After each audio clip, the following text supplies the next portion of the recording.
देखो बेलोंडो, जब कभी जिंदगी में इतना टूट जाओ और लगे कि सब कुछ खत्म हो चुका है, अब साला कुछ नहीं बचा है जीने को, सुसाइड का ख्याल आए और सोचने लगो कि अब तो मर ही जाते हैं, या पागल होने की कगार पर पहुंच जाओ, मतलब एकदम वर्स्ट केस हो जाए, चाहे वो किसी ऐसे के चले जाने की वजह से हो जिसे तुम अपना सब कुछ मानते थे, या फिर साला ईएमआई भरने के लिए, या नौकरी छूट जाने की वजह से हो, चाहे जो कुछ भी रीज़न हो, तो एक काम करना, सब कुछ छोड़ छाड़ के निकल जाना।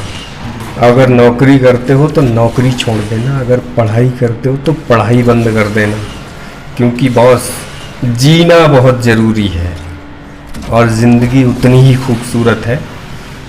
पर ये सब बातें तुम तभी जान पाओगे जब ये सारा बुरा फेस बिताकर जिंदा बच पाओगे। जानता हूँ कि ये सब इतना आसान नहीं है, पर बस तुम सोचना मत, कर देना इतना, क्योंकि मर जाना सबसे आसान होता है। देखो, पढ़ाई या नौकरी छोड़कर जाएंगे भी तो कहाँ जाएंगे, कब तक भागेंगे, यही ना।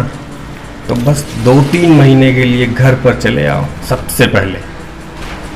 और साला एक बात बताएं, जिंदगी में चाहे कितनी भी परेशानियां हो, अगर तुम्हारे पास 2-4 ढंग के दोस्त हैं तो सब कुछ ठीक हो जाता है, और अगर वो भी नहीं है तो साला तुम आज तक जी ही क्यों रहे थे।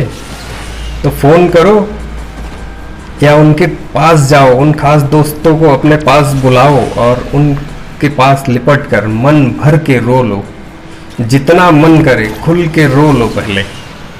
ऐसा नहीं है कि एक बार रो देने से तुम्हारे सारे आंसू निकल जाएंगे या सारा दर्द तुम्हारा ख़त्म हो जाएगा, नहीं।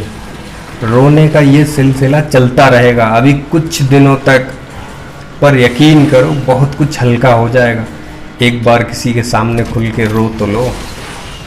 बहुत कुछ बुरा होने के बाद, इससे पहले कि तुम खुद को शराब और सिगरेट में झोंको, उससे पहले ही मेडिटेशन की तरफ मुड़ जाओ, योगा करो। ऐसे बहुत से फ्री कोर्सेज हैं जो तुम्हें हफ्ते 10 दिन अपने पास रखेंगे, तुम्हारे अंदर बहुत कुछ सकारात्मक बदलाव लेकर आएंगे, तो उनको करो। फिर जब निकलो तो अगर पैसे रुपए ना हो तो उधार लो दोस्तों से और निकल पड़ो किसी भी शहर में, यूं ही भटकने को। किसी दिन पूरी दोपहरी किसी चौराहे पर पेड़ के नीचे बैठकर यूं ही लोगों को आते जाते हुए देखो और पूरा दिन बिता दो। हाँ, पता है यही कहोगे कि अकेलेपन में बुरी चीज़ें और भी याद आती, पर नहीं बे, जब तुम किसी दोपहरी को ऐसे बिता दोगे ना तो देखोगे और खुद ही समझ जाओगे कि साला सच में दुनिया क्या है और क्या तमाशा चल रहा है यहाँ।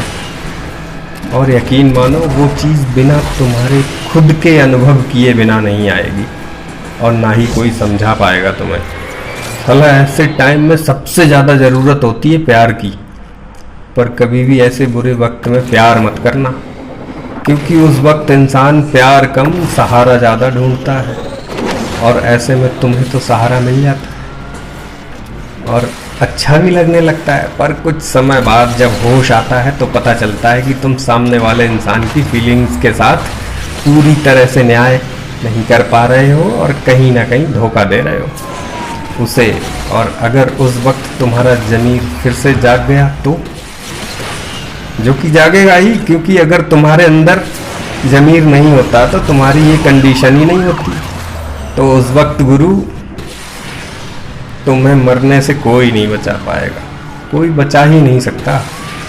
तो इन सब चूतियापे में मत पड़ना कि एक सब्स्टिट्यूट के सहारे तुम ठीक हो जाओगे। अगर सब्स्टिट्यूट वाले तुम होते तो तुम्हारी इतनी फटती ही नहीं कभी। बाकी तुम्हें अगर सेक्स चाहिए तो करो, और हो सके तो किसी ऐसे इंसान से करो जिसकी भाषा, जिसकी बोली ना तुम्हें समझ में आती हो ना वो तुम्हें समझ पाता। इसका एक बड़ा फ़ायदा ये होगा कि तुम्हारे अंदर के जज्बात उसके साथ नहीं जुड़ पाएंगे, ना ही उस वक्त तुम्हारी एक तरफा कही बातों का कोई मतलब होगा। तो जाओ उसके पास और रोते हुए जो कुछ भी कहना चाहते थे और सब कुछ उससे कह लो, और सेक्स करने के लिए हैं, बहुत से लीगल जगह हैं। तो इस बात का खास ध्यान रखना है कि इसके लिए किसी की फीलिंग्स के साथ कभी मत खेलना, किसी को नुकसान ना पहुंचाना। जो करना है करो, जितनी तकलीफें देनी है दो, लेकिन खुद को। पर हूतियों जिंदा रहो बस कुछ दिन। साला अगर मर गए ना, ये देखकर अफसोस करने को भी नहीं मिलेगा कि ज़िंदगी कितनी खूबसूरत थी। जो जाना चाहता है उसे जाने दो, जो गया उसे भूल जाओ। सबको अपनी ज़िंदगी जीने का हक अपने हिसाब से है। तो इस बात का रंडी रोना मत रहो कि मेरे साथ ऐसा क्यों किया या मेरे साथ वैसा क्यों किया। तुम्हारे साथ ना कुछ अच्छा कर सकता है ना कोई बुरा, जब तक तुम ना चाहो। बाकी जीने दो सबको खुशी खुशी, फिर धीरे धीरे देखोगे कैसे साला ज़िंदगी मज़े से पटरी पर चढ़ने लगती है और फिर से फुल रफ्तार में भागना शुरू कर देती है। बस जिंदा रहना है और कभी ज़रूरत हो तो बताना। लव गुरु खाली एफएम पर ही नहीं मिला करते हैं दोस्त।